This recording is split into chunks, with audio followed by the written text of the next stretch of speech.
Hello there folks again.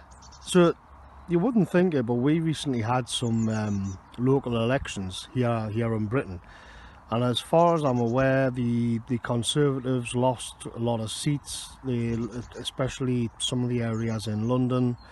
I think Labour clawed back a little bit here and there. The Red Wall, I think it shook a little bit or something, all these terms that they use.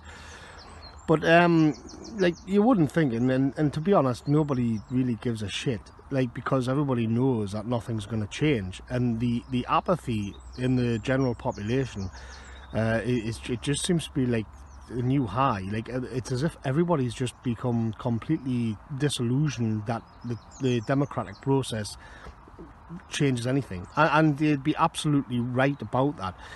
And it isn't just the the right wing that's become completely sick and tired and bored of like the circus. I saw a statistic going around that like 42% or to 50% of young people under 25, they didn't even know there was elections going on. They certainly had no intention of voting. And again, like, regardless of their politics, because they'd probably be more liberal and more on the left, and they don't really need to vote because it caters to everything. It brainwashes them into a certain set of values, and then they'll win. So what's the point? Like, well, whatever they're being taught in university or in school is going to happen anyway, regardless of how they vote. And on the right, it's kind of inversion of that, and it's like, well, no matter whatever you want, it's just not going to happen, no matter how you vote.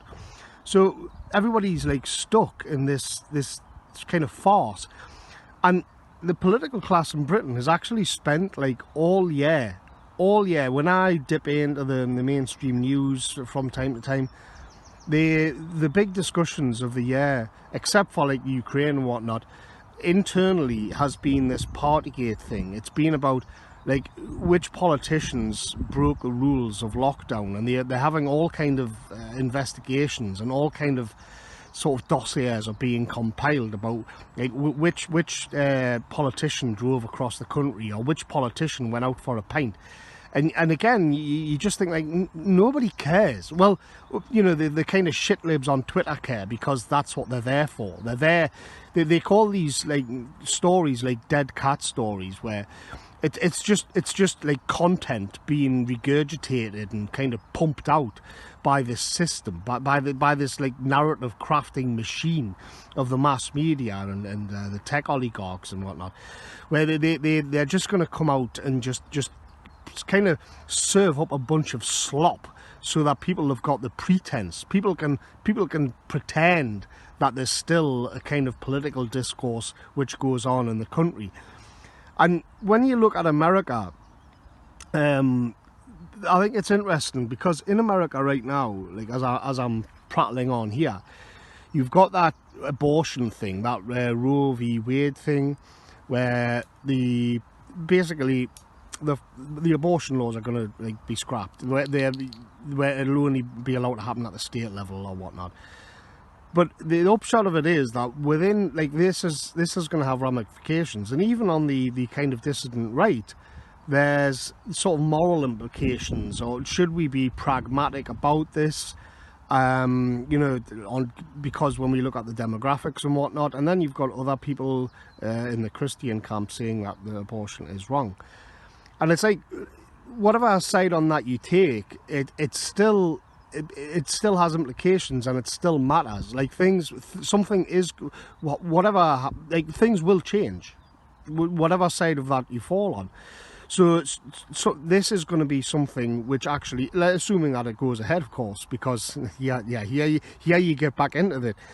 But in theory, it would have like a kind of an effect. It would change something. So even if it is just like a dead cat fodder story for people to kind of occupy themselves with, it still raises like moral questions. And I look at content creators, you know, like my peers, let's say, in sort of these circles from America, and they've always got something to talk about, because it's like at the heart of the Western Empire, all is not well. America's got a lot of issues going on. I mean, one half of the country seems to think the other half of the country like want to groom children, like, and I don't know, and as other people have said, I don't know how you bridge that divide. If 50% of the country are pro the sort of sexualization of children, and the others think that's a heinous kind of crime, I don't know how you bridge that gap. So there's a lot of issues like that they have, these intractable issues in America, where it's as if America's like a machine which is about to blow a gasket, and it means that they're facing all kinds of existential questions that get kicked up. Even the nature of the control narrative itself is brought into question, and part of the main argument. Stuff around free speech and all of this, and I've tried to explain to an American friend of mine that in Britain, like, we don't have the equivalent. It's like, so if you're in the situation of being a sort of commentator, you write your blog, you do videos or whatever, and you're American, there's always something for you to sink your teeth into. In Britain, we don't have that because it's all just bullshit. I mean, I remember when I was a boy, you know, I would sit and watch television, and the television would be on all of the time. And my dad would come in, he'd say, like, what are you watching? Like, what's this shite that you're watching? And I'd say, well, there's nothing else on. And his point was like, well, why don't you just, like, switch it off?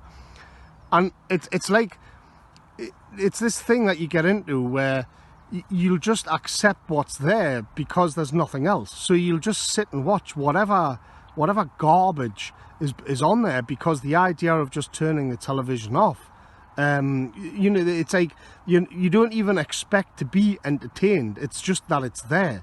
And this is actually like sort of the synthetic astroturfed nature of British politics, of like, where you're just given this rubbish, and the mainstream the shit lib types, you know, they're always pumping out new ones. There's a new one now called like Benjamin Butterworth, who's the kind of lefty who goes touring around all of the different studios as the rent-a-cop. He's like the replacement Owen Jones or something. And like, where does he come from? Like, where do they get these people from? Where did Tom Harwood come from? Or that other one, that Darren Grimes. So they waft these people into the positions, these non-entities. They dig them up from somewhere, like, again, as if they've come off like this factory production line of like opinion, and then they like form the political life of the country. But they're there because they don't represent anything what normal people want. And so people, the same with the television, people will just sort of like think, well, there's nothing else on. Like, so I know it's shite, I know nothing's going to change, but there's nothing else on the telly, so I'll just watch this instead, whatever it is. Like, this will just be it. So it's politics purely as a sort of entertainment, but it's shit entertainment.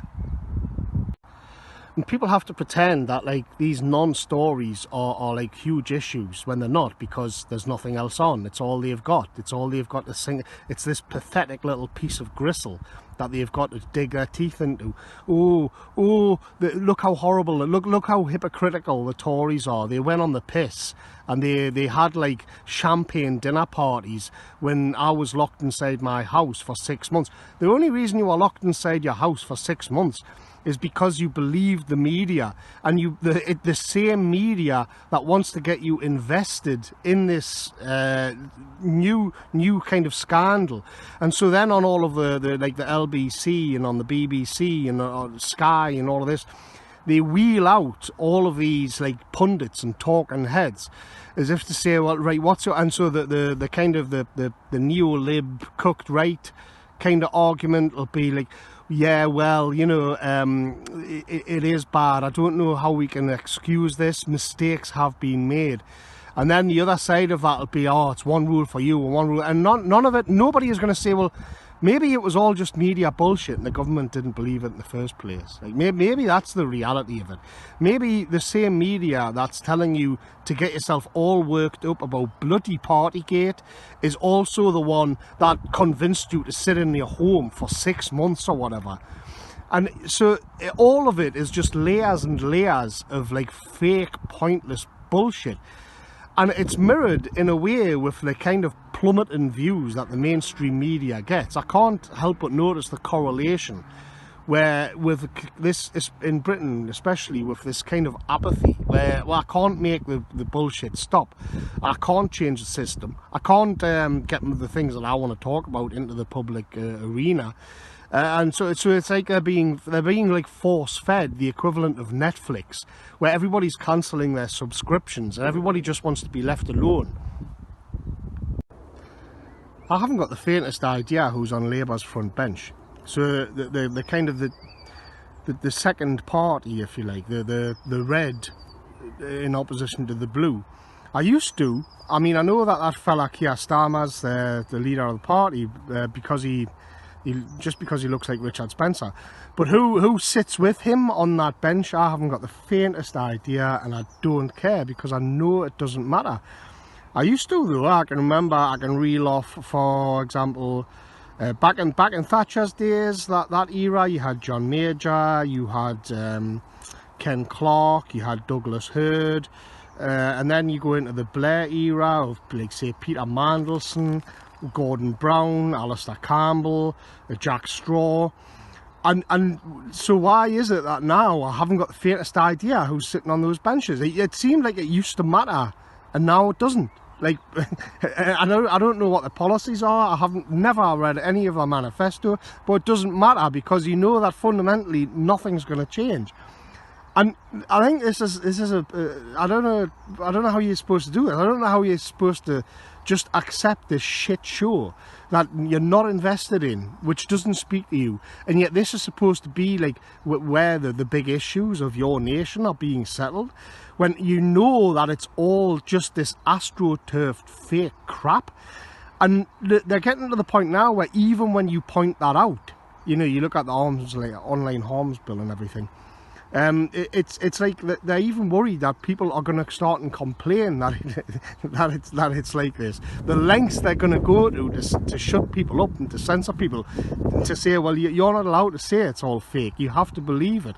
I saw an article in The Guardian this morning saying that they should start and shut down Fox News because it was pro-Russian. So they should seize Murdoch's assets. So even part of their own system, which is going slightly off message, their truth creation industry, which is not exactly up to scratch, so they'll kind of devour that as well. So there's another. So what's actually acceptable to talk about in the opinions you have is just like nothing. It's just it may as well just be a diktat coming from some overweening NGO. And the only thing you can do is a sort of anti-politics, you know, because all of the shit decisions that they're making, all of the awful policies, they still get implemented. It's so you're trapped in this kind of weird limbo, which is really frustrating. And I think that's like the general sentiment across the country, that so many people are just so apathetic. And it isn't like all across the West. As I say, you can look at America and things are like really heated up. It's really tense and everything. But in Britain, it's been like this, the suppression of any kind of dissidence has been so extreme that they don't even have to put the pretense up, and they seem to be like gearing up to go even further. So eventually, like, Britain is set to become, well, it already is, what amounts to a land which just doesn't have any politics, a land which has no kind of authentic political scene. It's just all like some crap show on Netflix.